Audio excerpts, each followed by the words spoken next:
If the city council had listened to the residents of this neighborhood and their arguments that make total sense against this, it would not be necessary. And he's just one of the homeowners who live in the new Irving Park area of North Greensboro, who, despite losing a rezoning battle, have now filed a lawsuit against the city. You may remember back in April, after much pushback from the community, City Council voted 6-2 to rezone property off Pisgah Church Road from single-family homes to multifamily. So this made way for 8 townhome units developer B.J. Johnson wants to build. But in this lawsuit, the homeowners claim the city's action was unconstitutional. Fox 8's Justin Lundy's on the story tonight. So Justin, break this down for us. Well, the homeowners who submitted the lawsuit claimed that the city's decision was illegal. Meanwhile, in the statement, city leaders made it clear their decision to rezone the neighborhood stands as they push to build more than 10,000 housing units by 2030.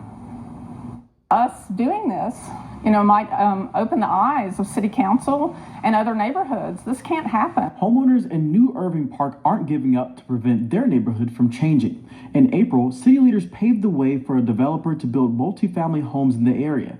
And now Donna Esson and her neighbors are taking the city to court. They were not listening to the voice of this neighborhood. So I am one of the plaintiffs. Esson, who would potentially live next to the proposed development on the 1200 block of Pisgah Church Road, says on June 10th, she and 11 other neighbors, with the help of an attorney, filed this lawsuit against the city. It reads, the city of Greensboro rezoning of 1201 PCR parcel constitutes illegal spot zoning, which is defined as a zoning ordinance or amendment that singles out and reclassifies a relatively small area owned by a single person and surrounded by a much larger area uniformly zoned. The whole city should be somewhat concerned about this actually passing.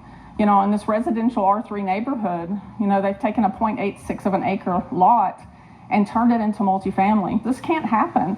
When is it going to stop? At what point does it end? We've been, from the beginning, the neighborhood has been opposed to this development, and so we're very glad the neighborhood has bought in and fully to a person opposed to this development. I reached out to the city of Greensboro, and a spokesperson sent me the following statement. It reads, the city is aware of the lawsuit brought by a number of property owners in this area, stating that the rezoning would be detrimental to those residents. In light of the proximity of similar developments in and around this neighborhood, most of which have been in existence for years, the city believes the rezoning reflects conscientious zoning decisions that address housing needs and fits within the existing context of the neighborhood. It's a statement Esson doesn't agree with.